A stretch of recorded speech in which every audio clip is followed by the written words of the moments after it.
So guys, for the first step, you want to head over to the link, which will be down below in the description. It's going to take you to this website. You just want to copy this. Highlight it, right click on it, and then click on copy. And now for the second step, you want to head over to search again and type in Notepad, click on it. And then once you're in the Notepad, you just want to paste it into here. So you want to right click and then click on paste. And then once you have this, you want to go to File and then click on Save As.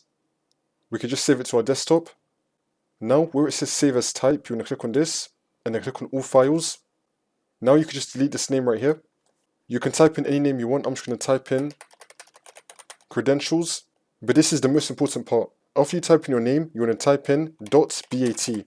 Make sure that you have your name, and then at the very end it says .bat. And then for the Save As Type, make it All Files and then click on Save. Now for me, I saved it to my desktop. I have it right here. And then once we have it, you want to right click on it and then click on Run as Administrator.